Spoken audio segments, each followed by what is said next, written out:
नमस्कार, जनसत्ता में आपका स्वागत है। देश में कोरोना वायरस संक्रमण के नए मामलों में एक बार फिर तेजी देखने को मिल रही है। शुक्रवार को कोविड के 16,500 से ज्यादा नए केस सामने आए हैं और 100 से ज्यादा लोगों की जानें गई हैं। हालांकि यह आंकड़ा गुरुवार की तुलना में थोड़ा कम है। स्वास्थ्य मंत्रालय की ओर से शुक्रवार सुबह जारी ताजा आंकड़ों के मुताबिक देश में पिछले 24 घंटों के दौरान 16,577 नए कोविड-19 केस सामने आने के बाद संक्रमण के अब तक के कुल मामले 1,10,63,491 पर पहुंच गए हैं। एक दिन यानी बीते 24 घंटों में 120 मरीजों की मौत हुई है और इसे मिलाकर देश में अब तक कोरोना के चलते 1,56,000 लोग अपनी जान गंवा चुके हैं।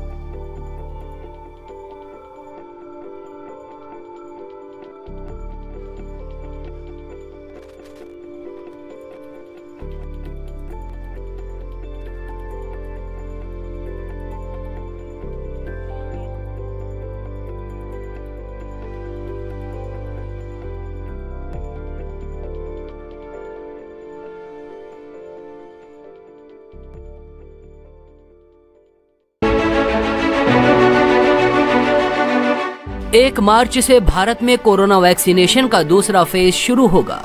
इस दिन से 60 साल से ज्यादा उम्र वाले लोगों को वैक्सीन मिलेगी। साथ ही 45 साल से ज्यादा उम्र के ऐसे लोग जिन्हें गंभीर बीमारियां हैं उन्हें भी वैक्सीन दी जाएगी। इन लोगों को सरकार की तरफ से फ्री वैक्सीन दी जाएगी। बाकी लोगों को वैक्सीन के लिए पैसे देने होंगे।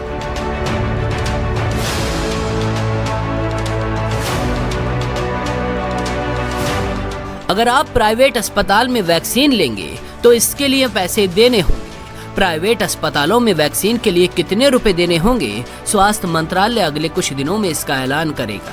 अभी करीब 20,000 प्राइवेट सेंटर्स पर वैक्सीन मिलेगी जिनका सरकार के साथ अनुबंध होगा।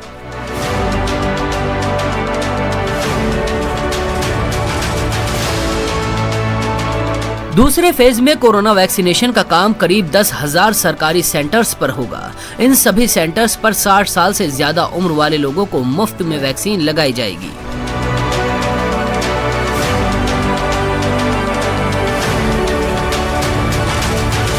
भारत ने कई गरीब देशों को फ्री वैक्सीन दी है। भारत सरकार पाकिस्तान, बांग्लादेश, नेपाल, श्रीलंका, म्यांमार, सेशेल्स और मालदीव सहित पड़ोसी देशों को पहले ही उपहार के तौर पर लाखों खुराक वैक्सीन दे चुकी है। अब तक भारत अपने वैक्सीन मैत्री कार्यक्रम के तहत करीब 22.9 मिलियन खुराक बांट चुका है, जिसमें से करीब 65 लाख खुराक अनुदान के रूप में भेजी गई हैं।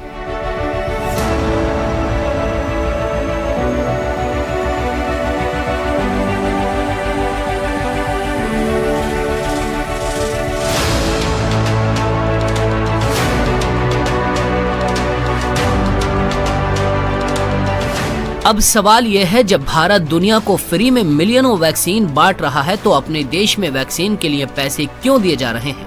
कई राज्यों ने अपने यहाँ वैक्सीन फ्री देने का ऐलान किया है, लेकिन केंद्र सरकार प्राइवेट अस्पतालों से अनुबंध करके वैक्सीन बेचेगी।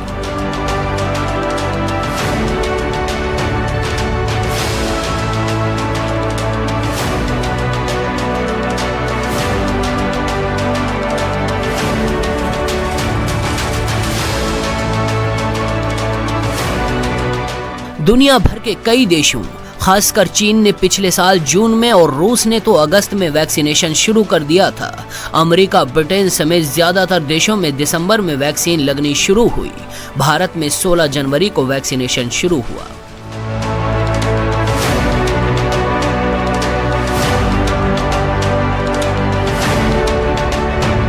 दुनिया को फ्री वैक्सीन देने से भारत वैक्सीन में वर्ल्ड लीडर बनकर उभरा है, लेकिन अपने ही देश में वैक्सीन के प्राइवेटाइजेशन होने पर सवाल खड़ा हो रहा है। तो ऐसी ही बड़ी खबरों के लिए बने रहिए जनसत्ता के साथ।